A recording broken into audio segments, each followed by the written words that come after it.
안녕하세요. 방금 소개받은 김찬주입니다. 이제 처음 앞부분은 그 일반적인 얘기, 산업혁명에 대한 얘기를 하고요. 그 다음에 뒤에 그 다음부터 물리학과 관련된 부분에 대해서 말씀을 드리도록 하겠습니다.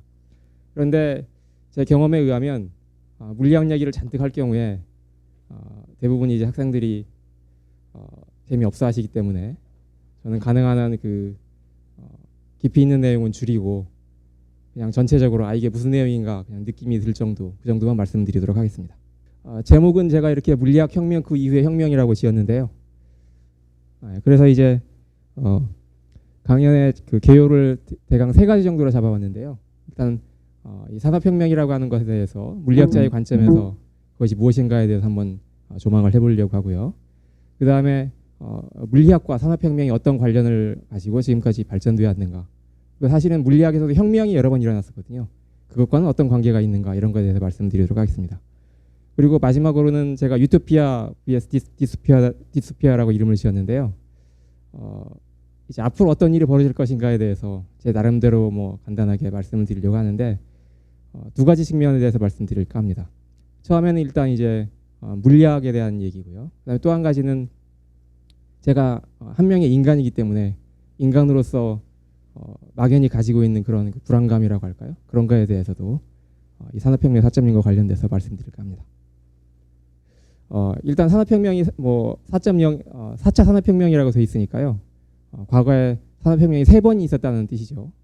일단 1차 산업혁명이 보통 흔히 얘기하는 산업혁명이라고 하는 것이죠. 18세기 말부터 19세기 초에 걸쳐서 일어났는데 흔히 이제 증기기관이나 아니면 수력 또는 그를 바탕으로 해서 이제 인간의 힘을 이용해서 뭔가 작업을 하던 거를 이 기계로 대체하는 그런 기계화가 일어났다 이렇게 얘기를 합니다. 그 다음에 보통 2차 산업혁명 하면 이제 19세기 말부터를 가리키는데요. 이때는 전기가 이제 사용이 되기 시작했고요.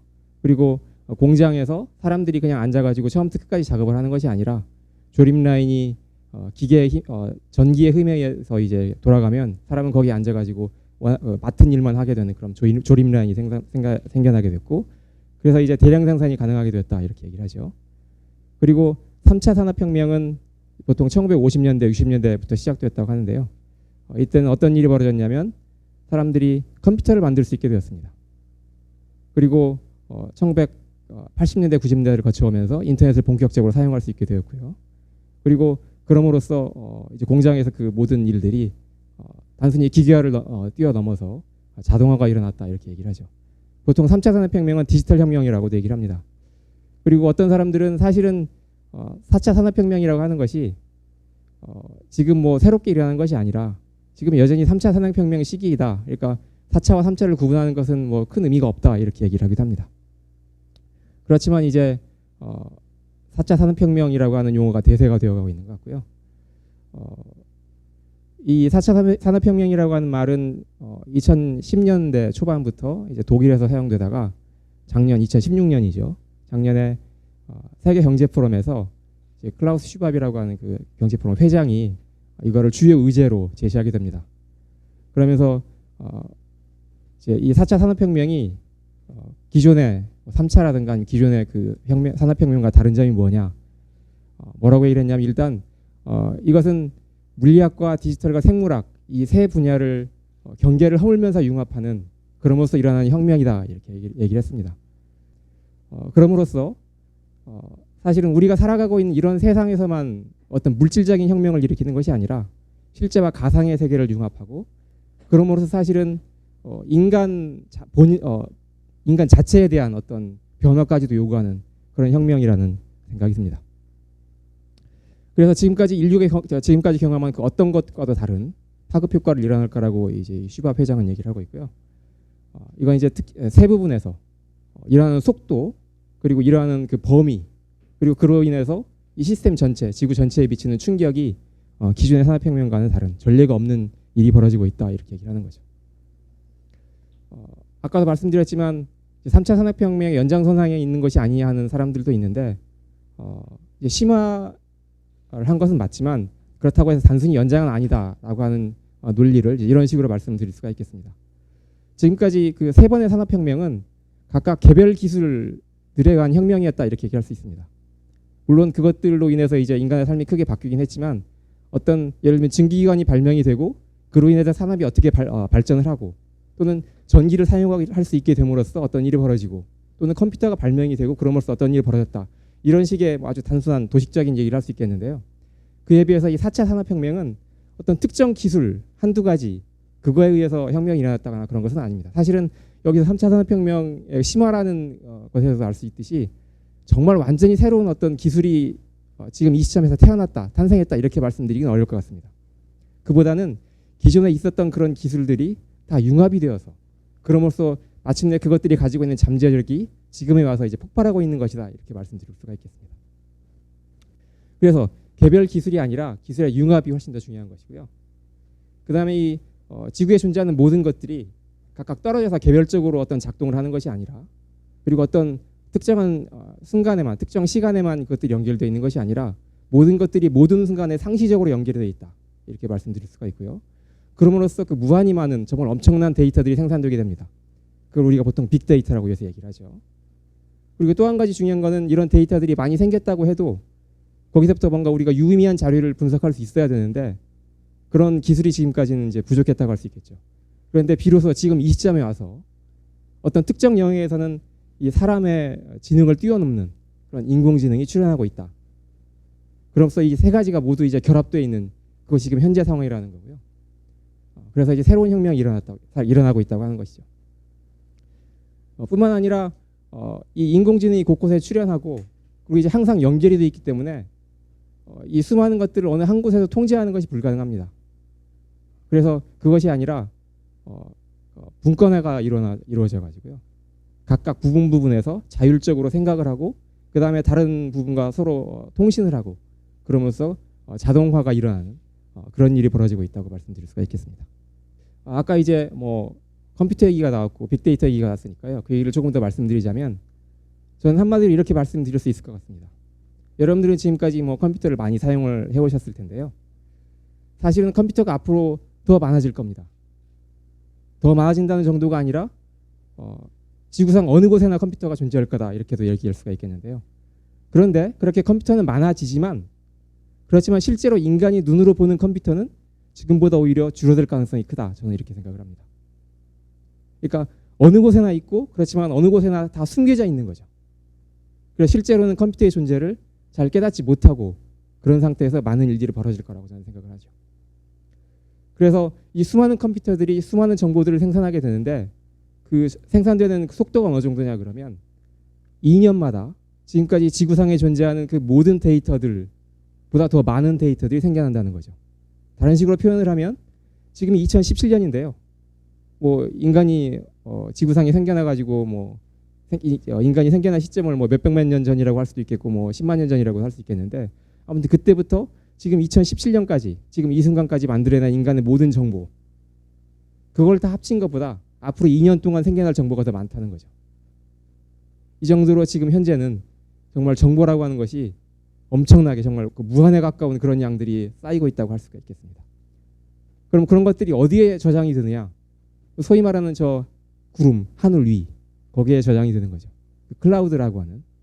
여러분들 사실 다 뭐 스마트폰 쓰고 계시고 거기에서 나름대로 클라우드 스토리지를 다 쓰고 계실 텐데요.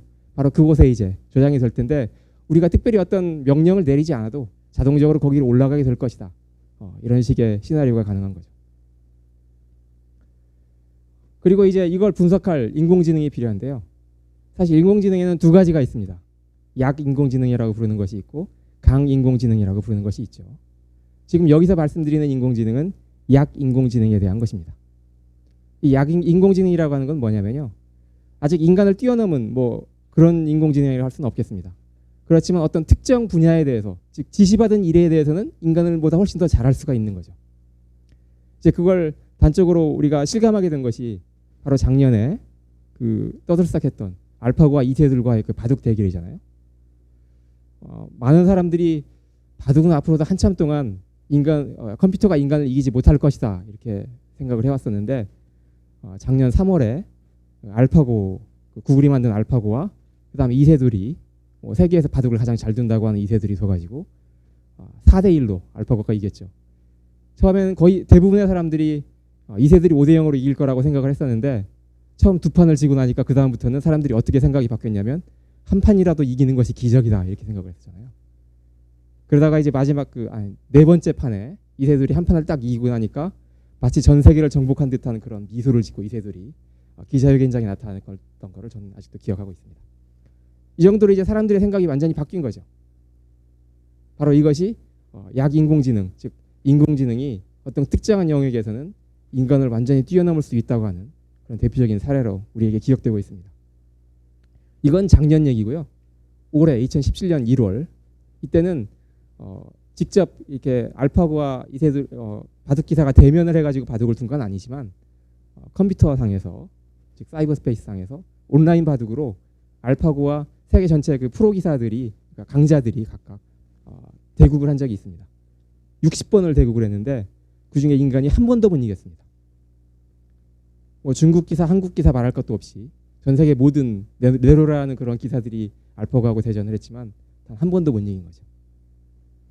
그 사이에 즉 1년 사이 알파고는 또다시 바둑 실력이 엄청나게 향상되었다는 얘기죠. 그 다음에 이제 또 이런 거를 또 여러분들한테 조금 더 실감나게 말씀드릴 수 있는 거는요. 여기 동영상을 보시면 제가 이제 어디서 가져온 인터넷에 있는 동영상을 가져온 건데요. 벽돌 깨기 동영상입니다. 이거 한번 틀어주시겠어요? 벽돌 깨기 동영상인데 이게 어떤 동영상이냐면 이 알파고죠 사실은. 딥마인드 팀이 사용하는 컴퓨터이기 때문에 이 알파고한테 뭐라고 얘기를 했냐면 이 화면을 보여주고 이 벽돌 깨기 게임이니까 누구나 다 알죠. 그렇지만 컴퓨터는 전혀 모르는 게임이 처음 보는 게임인데 이걸 보여주고 딱 한 가지 지시만 내립니다. 점수를 최대한으로 올려라. 그러니까 이게 어떻게 하는 게임인지 목적은 이제 점수를 올리는 거 이것만 알려주는 거고요. 어떻게 하면 점수를 잘 올릴 수가 있는지 어떻게 하면 죽는지 이런 거에 대해 전혀 알려주지 않습니다. 그리고 그냥 무조건 점수를 올려라라고 지시를 내리고 그 다음에 이제 지켜보고 있는 거죠.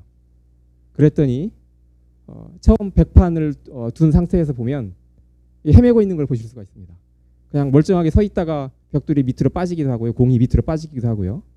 그러다가 이제 100판이 지나가고 200판이 지나가고 이렇게 점점 지나가면서 이 컴퓨터가 즉 인공지능이 발전하는 걸 보실 수가 있어요. 그래서 이제 400판쯤 지나면 잘하는 인간 정도만큼 잘하게 됩니다.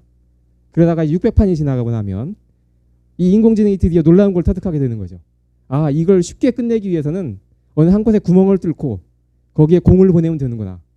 그럼 뚫을 뚫려진 그 구멍을 통해서 공이 위로 넘어가가지고 왔다 갔다 하면서 자동으로 깨는가 하는 걸 스스로 깨닫게 되는 거죠. 바로 이제 이런 것이 인공지능이라고 할 수 있겠습니다. 다시 말하면 이걸 잘하기 위해서는 이러이러한 전략대로 해야 된다라고 일일이 지시를 내리는 것이 아니라 그 전략을 스스로 터득할 수 있게 된다 이런 뜻입니다.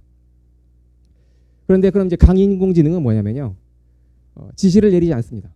그러니까 여기 약인공지능은 이걸 해라라고 하면 그때부터 이제 생각을 하는 거거든요. 근데 이걸 해라, 이걸 할까? 이걸 하는 게 좋겠어 이런 생각은 못 하는 거죠.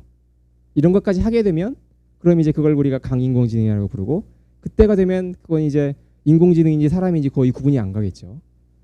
그렇지만 다행인지 불행인지 아직까지 강인공지능은 성공하지 못했습니다.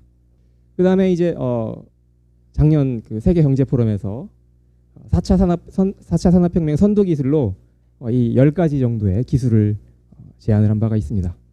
보시다시피 이제 물리학과 디지털과 생물학 이렇게 세 영역으로 나뉘어 가지고요. 10가지 정도의 기술을 추려해 왔는데요. 여기 있는 기술이라고 하는 것이 사실은 어떤 절대적인 의미가 있는 건 아닙니다.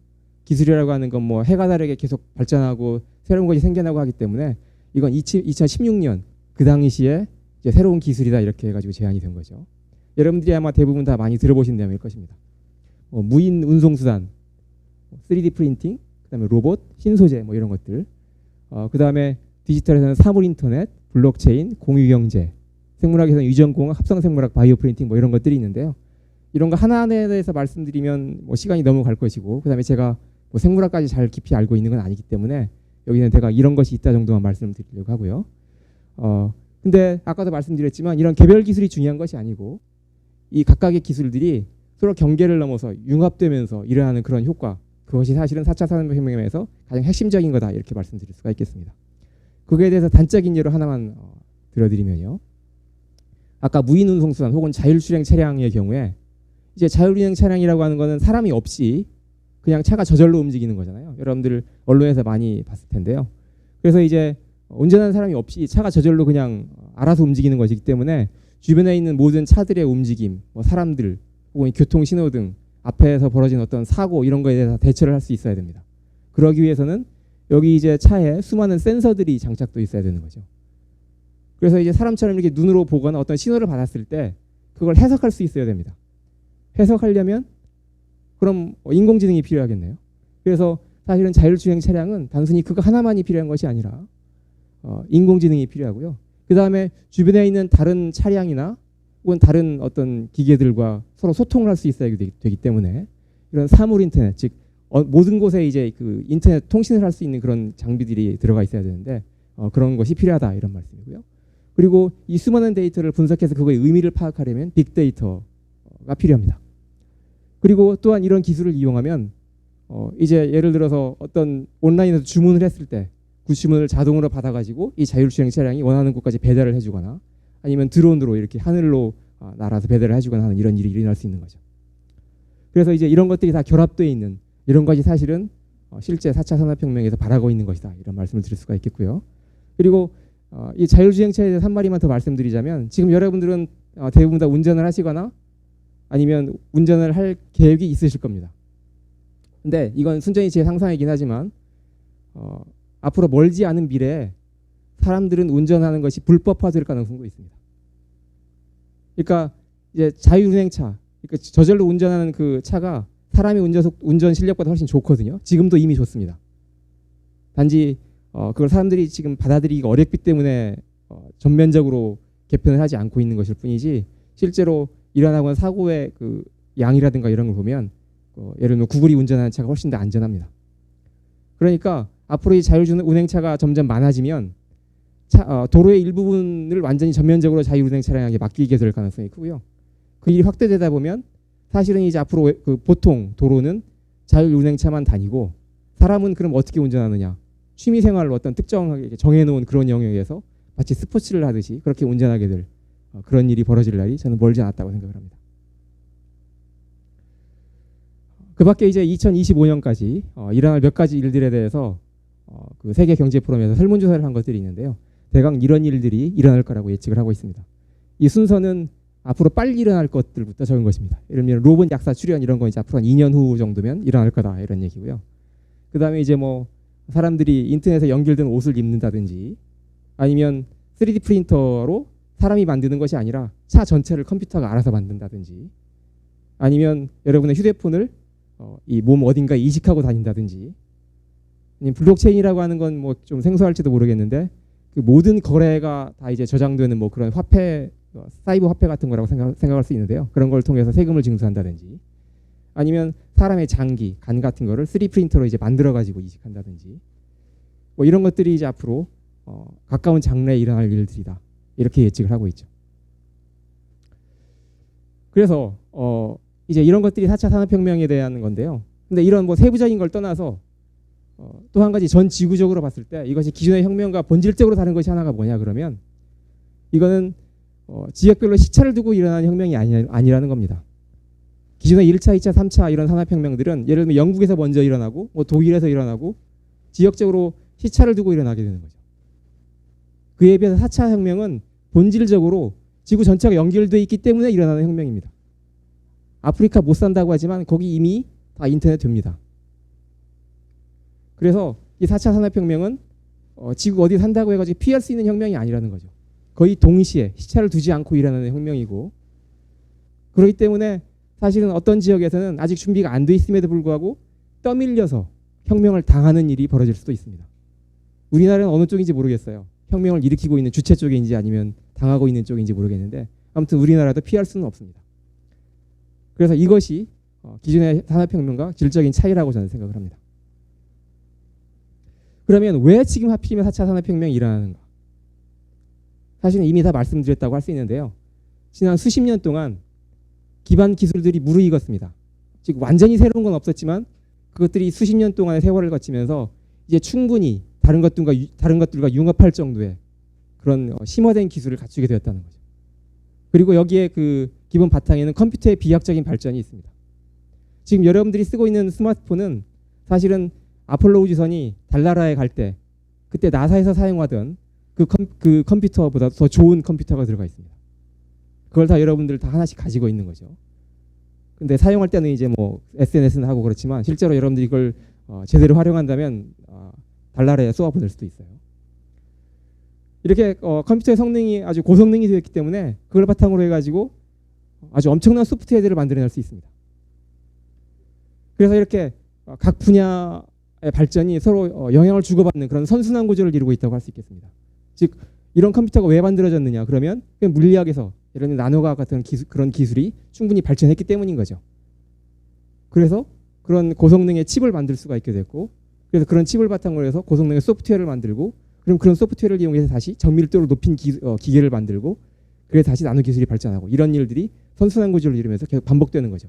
그러다가 마침내 이 순간까지 왔다 이렇게 말씀드릴 수가 있겠습니다. 그래서 이제 보통 사람들이 이런 걸 티핑 포인트라고 얘기를 하죠. 여러분들 딴 데서 많이 들어봤을 텐데요. 물리학에서는 이걸 이제 임계점이라고 얘기를 합니다. 이런 임계점이 일어날 때 그 대표적인 특징은 뭐냐면 물리학에서 소위 말하는 상관거리가 무한대가 된다는 것입니다. 상관거리라고 하는 것은 어떤 한쪽의 변화가 다른 쪽의 변화까지 영향을 미칠 때 얼마나 먼 곳까지 영향을 미칠 수 있겠느냐 하는 그 거리를 얘기하는 건데요. 아까 말씀드렸듯이 지구 전체가 지금 연결되어 있는 상태입니다. 바로 이때 상전이가 일어나고 있는 거고 바로 이때 4차 산업혁명이 일어나고 있는 것이다. 이렇게 말씀드릴 수가 있겠습니다. 여기까지 해가지고 이제 산업혁명에 대해서 뭐 일반적인 걸 말씀드렸다고 할 수 있고요. 지금부터는 좀 더 물리학에 국한을 해서 물리학이 산업혁명과 무슨 관계가 있는가에 대해서 잠깐 말씀드리도록 하겠습니다. 한마디로 물리학에 대해서 말씀드린다면 세상의 모든 것을 연구하는 학문이라고 할 수 있겠습니다. 여러분들은 중고등학교 때 뭐 공이나 던지고 수레나 뭐 비탈길에서 한번 내려보내고 이런 거 했을 텐데요. 그런 것만 하는 게 물리학이 아닙니다. 사람에 대해서도 연구를 할 수 있고 경제학에 대해서 연구를 할 수 있습니다. 단지 물리학에서 사용하는 그런 방법론이 중요한 건데요. 물리학은 이 세상에서 일어나는 모든 일에 대해서 어떤 개별적인 설명을 하려고 하는 그런 학문이 아니고 그 속에 숨어있는 어떤 보편적인 이론을 찾으려고 하는 학문입니다. 그 뿌리를 파고 들어가자면 사실은 고대 그리스의 그 자연 철학자들이 연구했던 생각했던 그런 거나 아니면 동양에서도 그 대학에서 나오는 경물 취지할 때 그 경물 취지가 사실은 오늘날의 물리학하고 같은 거라고 할 수 있습니다. 근데 이제 이게 현재 우리가 알고 있는 그런 모습으로 그런 학문이 된 거는 17세기에 뉴턴에 의한 것인데요. 소위 말하는 과학혁명이라고 하는 것이 일어나서 이때 17세기에 현재 우리가 알고 있는 그런 모습으로 그 물리학이 탄생하게 됩니다. 그래서 연구 대상은 원자부터 작은 세상부터 시작을 해가지고 우주 전체에 이르기까지 모든 것이고요. 그렇기 때문에 사실은 다른 학문과 융합이 아주 자연스럽습니다. 여러분들 앞으로 이제 각각 다른 일들을 하고 있을 텐데요. 그러다가 가끔 이런 것도 물리학이 하고 있었네라는 얘기를 어디선가 들어보실 그런 기회가 있으실 겁니다. 아까 잠깐 말씀드렸지만 물리학이 언제 정립되었느냐 그러면 이제 17세기에 뉴턴에 의해서인데요. 이때를 사실은 과학혁명 시기라고 합니다.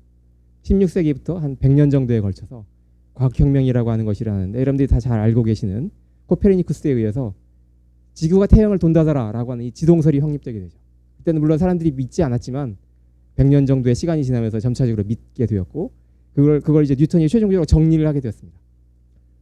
그래서 사실은 우주에서 하늘에서 벌어지는 일이 사실은 땅에서 벌어지는 일과 큰 차이가 없더라라고 하는 것을 뉴턴이 처음으로 밝혀냈고 그럼으로써 이제 사람들이 사실은 우리가 살고 있는 이 세상이 어떤 신화적인 신에 의해서 지배를 받는 그런 세상이 아니라 인간이 충분히 이해할 수 있는 그런 과학적인 세계구나라고 하는 걸 알게 되죠.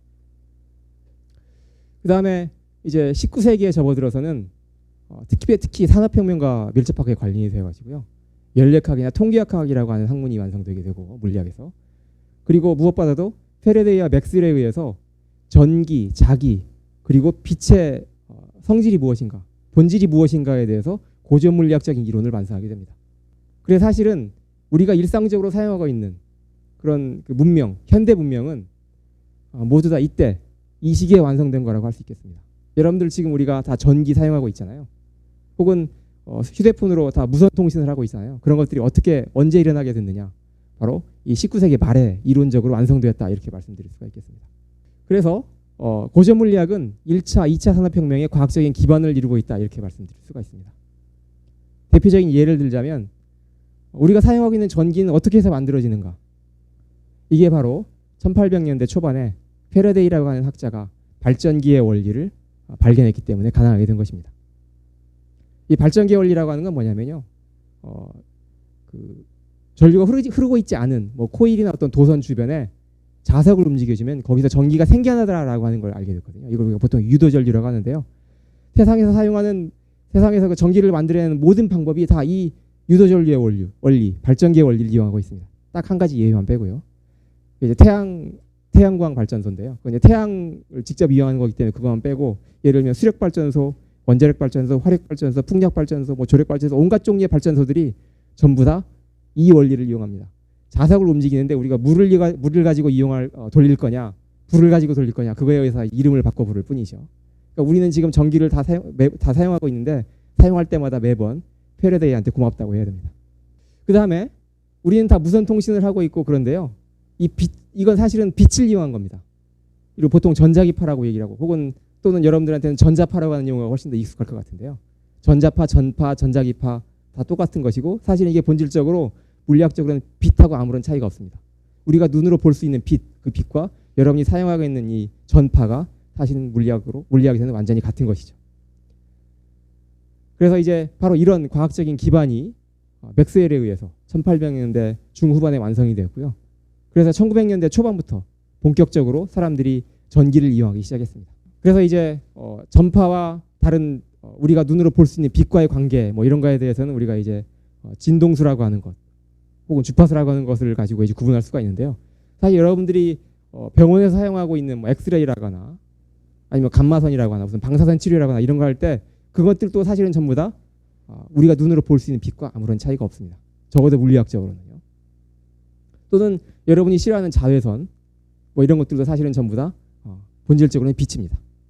그리고 20세기에 들어와서는 소위 말하는 현대물리학 혁명이라고 하는 것이 일어나게 됩니다. 크게 상대성 이론과 양자역학이라고 하는 엄청난 혁명들이 일어나게 되는데요. 상대성 이론에 의해서는 여러분들이 그 이름만 들어서 잘 알고 있는 그 유명한 아인슈타인이 시간과 공간 이런 것이다라고 하는 어떤 개념적인 혁명을 일으키게 됩니다. 그리고 양자역학은 30년 정도에 걸쳐서 당대 아인슈타인을 포함해서 모든 물리학자들이 모여가지고 집단적으로 완성한 어떤 이론이라고 할 수 있는데요. 시간과 공간에 놓여 있는 그 물질, 이 물질에는 뭐 그냥 바위, 뭐 나무 이런 뿐만 아니라 이 사람도 포함되어 있습니다. 우주에 존재하는 모든 것이에요. 이 물질이 우리 우주에 어떻게 존재하는지 그리고 그걸 사람들이 어떻게 인식하는지 이런 거에 대한 혁명이라고 말씀드릴 수가 있겠습니다. 여러분들이 보시는 사진은 1927년에 솔베이라고 하는 그 도시에서 했던 그 유명한 물리학 회의인데요. 여기에 당대 그 모든 물리학자들이 총동원돼서 지금 기념사진을 찍은 장면입니다. 가운데 아인슈타인이 앉아 있고요. 옆에 잘 보면 홍일점으로 유일하게 큐리 부인이 있습니다. 그리고 이제 여러분들이 아마 이름을 많이 들어봤을 하이젠베르크나 보어나 슈레딩거나 이런 사람들이 이제 다 앉아 있고 여기서 양자역학이 무엇인가에 대해서 아주 치열하게 토론을 했습니다. 그래서 이제 물리학자들의 정상회담이라고 하는 아주 유명한 이름이 붙어 있는 그런 사진입니다. 그래서 4차 산업혁명은 바로 이 현대물리학 혁명에 기반을 두고 있다 이렇게 말씀드릴 수가 있는데요. 예를 들자면 우리가 사용하고 있는 모든 전자제품, 텔레비전, 냉장고 할 것 없이 가전제품 그런 것뿐만 아니라 여러분들이 지금 쓰고 있는 휴대폰에 이르기까지 모든 전자제품 혹은 전기가 들어가는 모든 제품은 바로 양자역학을 기반으로 하고 있습니다. 전자제품은 전부 다 반도체를 사용하는 건데요. 이 반도체가 바로 양자역학 때문에 가능하거든요.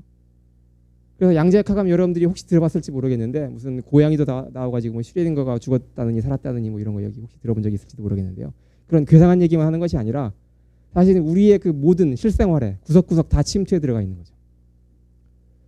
그래서 이 반도체의 원리는 보통 사람들이 이제 터널 효과를 바탕으로 해서 띠 이론으로 설명을 하고요. 그 다음에 또 뭐 이건 이제 뭐 굳이 산업혁명과 연결시킬 필요는 없겠지만 그래도 어떤 현대를 대표하는 그런 상징으로서 말씀드린다면 우리가 사용하고 있는 그 핵발전소 뭐 논란이 많죠. 환경 때문에. 혹은 핵무기 이런 것들도 사실은 바로 이 상대성 이론과 양자역학 결합에 의해서 가능하게 됐다 이렇게 말씀드릴 수가 있겠습니다. 그런데 이제 좀 재미있는 터널 효과에 대해서는 좀 재미있는 얘기이기 때문에 한 가지만 더 말씀드린다면 터널 효과는 이런 것입니다.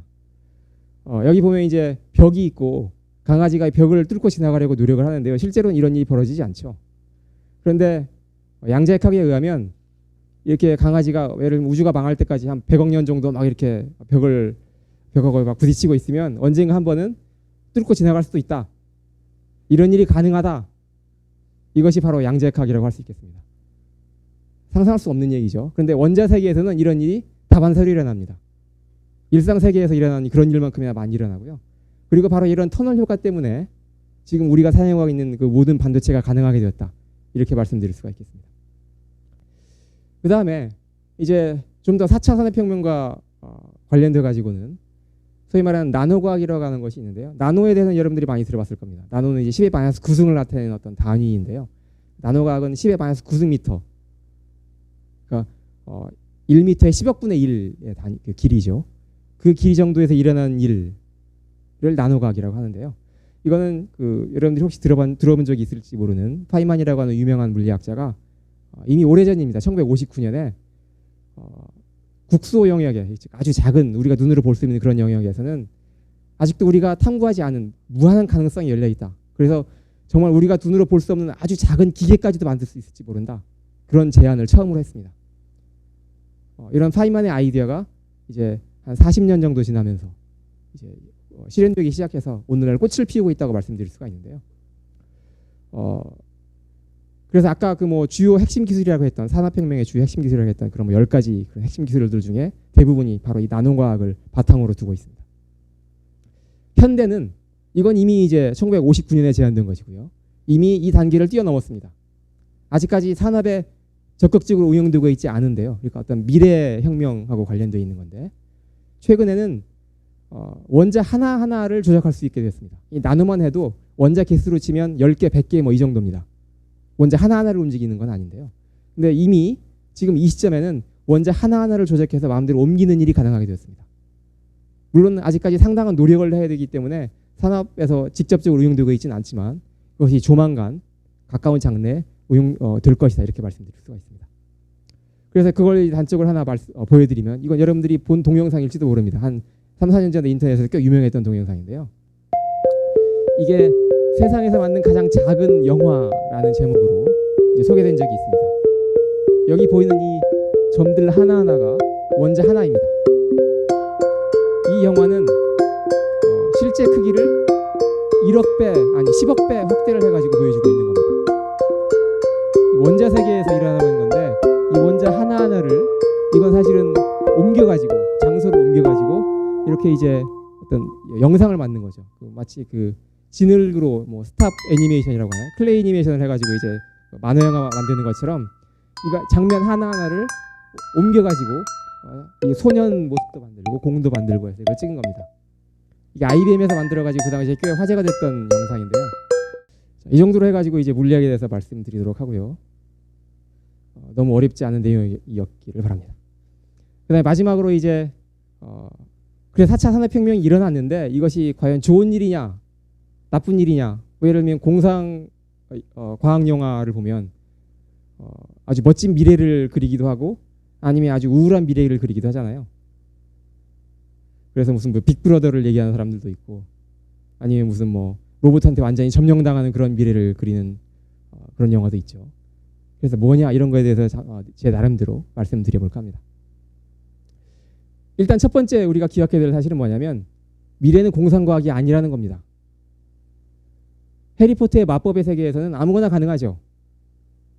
그냥 상상하는 거 그대로 우리가 소설을 쓰면 되니까요. 그렇지만 우리가 살고 있는 이 현실은 물리 법칙의 뿌리를 깊이 받고 있습니다. 뭘 상상한다고 해가지고 그게 미래에 언젠가는 실현될 거야 이렇게 생각할 수는 없는 거죠.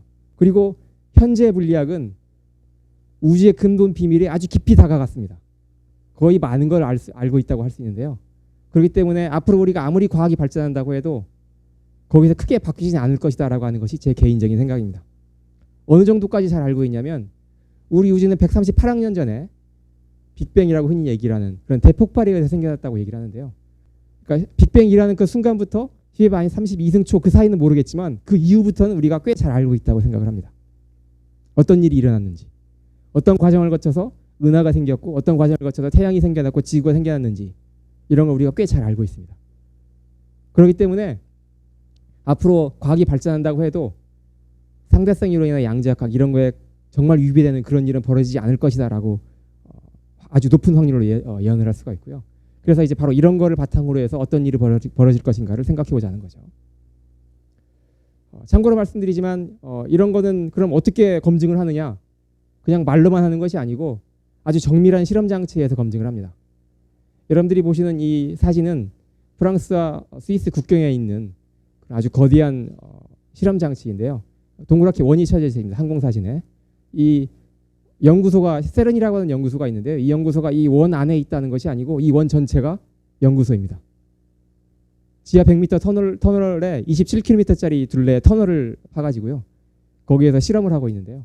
혹시 여러분들 유럽에 가게 되면 프랑스나 스위스에 가게 되면 제네바에 아주 가까이 있습니다. 여기 한번 관광해 보세요. 일반인들을 위한 관광 코스도 있습니다. 한 3, 4년 전에 신의 미스테리를 풀 마지막 입자를 발견했다라고 해가지고 크게 히스 입자를 발견했다는 어떤 기사가 실린 적도 있는데요. 바로 그 연구소입니다. 그래서 이런 걸 바탕으로 두고 우리가 예측을 해보자면 컴퓨터에는 소위 말하는 무해의 법칙이라고 하는 것이 한 50년째 얘기되고 있는 그런 무해의 법칙이라고 하는 것이 있습니다. 이 무해의 법칙은 뭐냐면 컴퓨터의 성능은 2년마다 2배씩 향상된다라고 하는 건데요. 이건 어떤 그 과학 법칙의 바탕을 둔 것이 아니라 경험적으로 해봤더니 기술의 발전이 이렇게 빠르다라고 하는 것입니다. 이것이 50년째 지켜지고 있는 건데 그래서 이제 보통 물리 법칙을 생각하지 않고 기술만 생각을 해본다면 이런 일이 무한히 일어나겠구나라고 생각할 수 있습니다. 그럼 무한히 컴퓨터의 성능이 2배씩 좋아지는 거냐? 그렇지 않습니다. 물리 법칙이 명확하게 예언해주고 있는 건 뭐냐면 이런 일은 불가능하다. 왜냐하면 우리가 살고 있는 세상은 원자로 이루어져 있고 원자보다 더 작게 내려가는 건 불가능하기 때문입니다. 그리고 또한 원자에 가깝게 가면 갈수록 아까 얘기했던 터널 효과나 이런 이상한 일들이 벌어지기 시작합니다. 그렇기 때문에 지금 우리가 가지고 있는 기술, 그 기술은 더 이상 통용되지 않는 거죠. 그래서 무한히 작은 컴퓨터를 만드는 건 불가능하고요.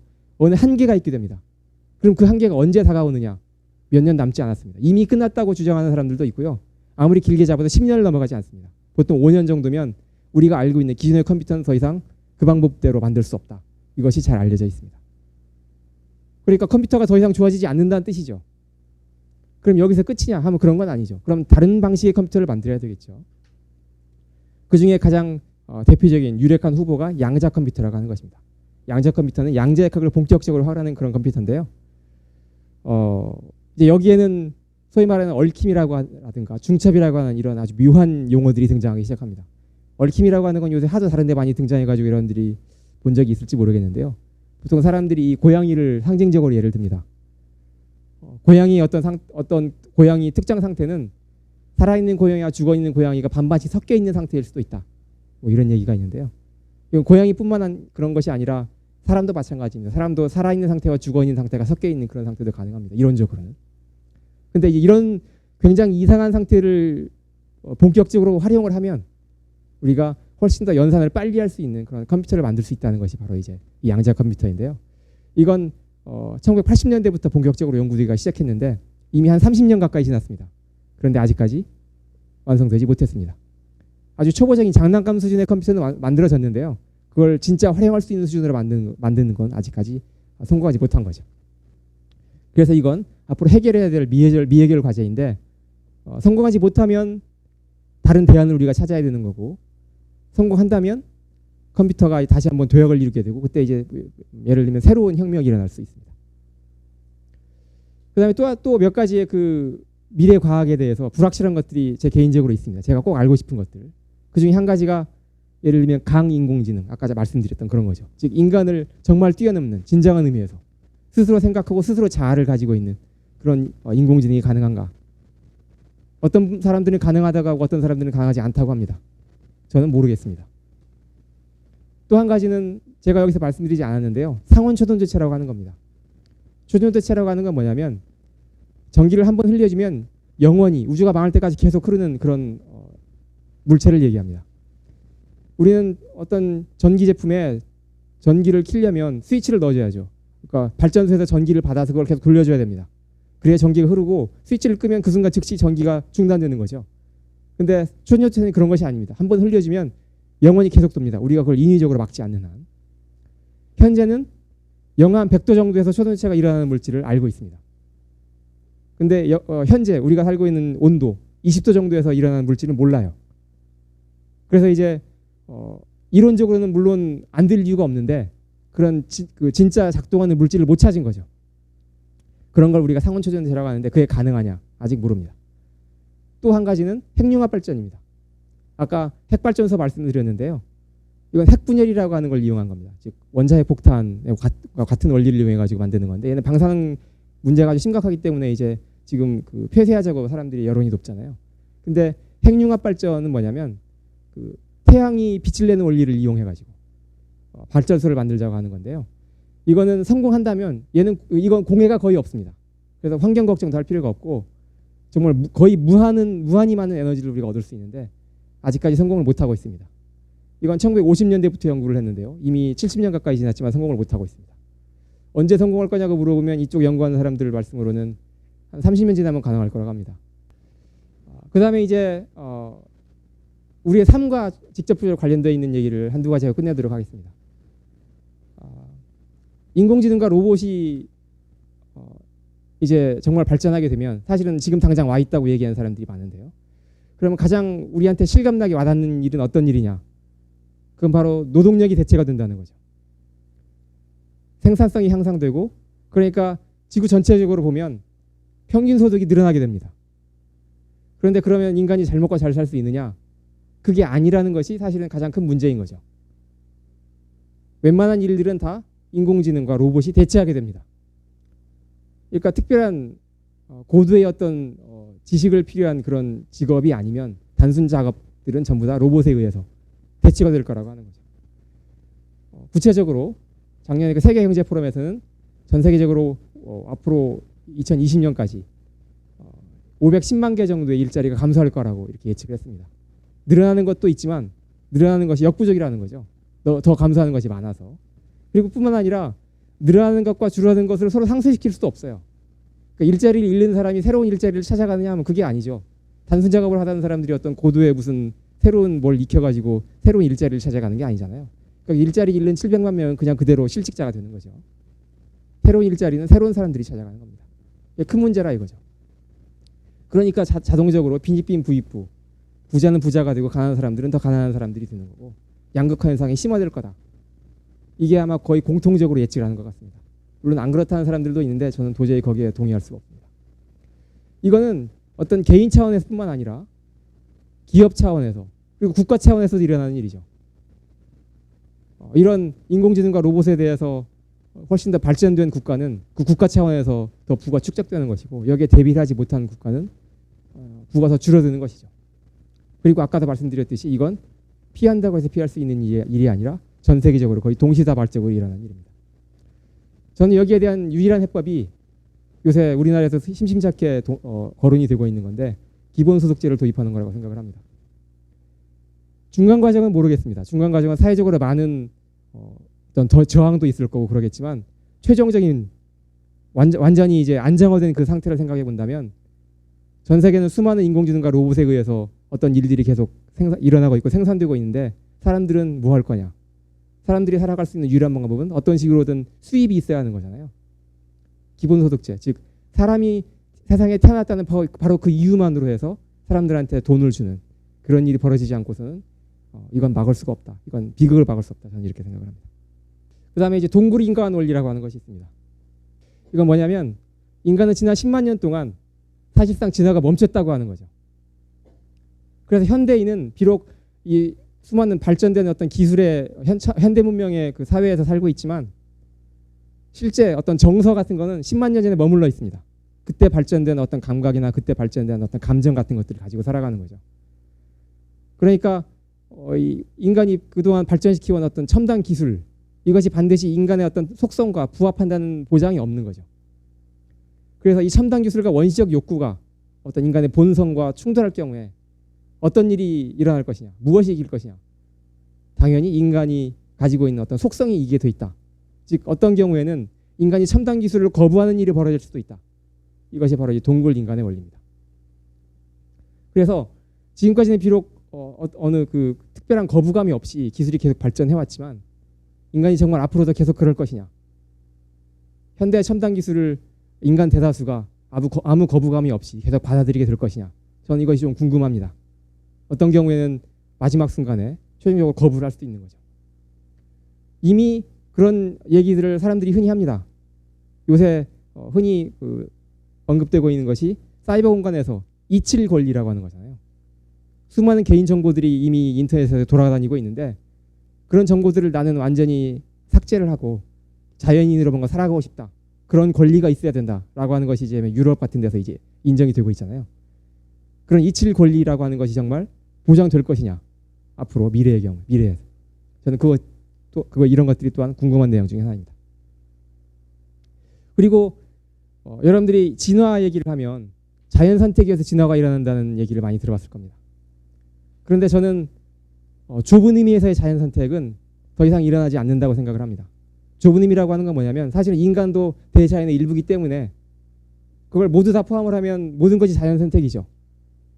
그런 의미의 자연 선택이 아니라 인간과 인간 아닌 것들로 구분을 했을 때, 즉 환경으로 구분을 했을 때 환경이 인간에게 가하는 압력 그런 것이 아니라 인간이 주도적으로 만들어내는 그런 요인에 의한 어떤 진화, 이걸 우리가 인간 선택에 의한 진화라고 얘기를 한다면 앞으로는 자연 선택, 인간이 아니라 다른 외부 요인에 의한 진화가 아니라 인간이 인위적으로 만들어낸 어떤 환경 혹은 어떤 기술 이런 거에 의한 진화가 훨씬 더 우월하게 일어나게 될 거다. 저는 그렇게 생각을 합니다. 이미 그런 상태에 왔다고 생각을 하는데요. 앞에서 말씀드렸던 그런 여러 가지 핵심 기술들, 물리학과 디지털과 생물학을 융합한 그런 첨단 기술에 의해서 이제는 인간의 유전자를 마음대로 바꿀 수가 있는 상태가 되었습니다. 심지어는 그런 어떤 세포의 경우에는 인간이 조작한 유전자를 가지고 실제로 세포를 만들어내기도 합니다. 합성생물학이라고 하는데요. 그럴 경우에 그럼 인간이 어디까지 그런 변화를 용인할 것이냐.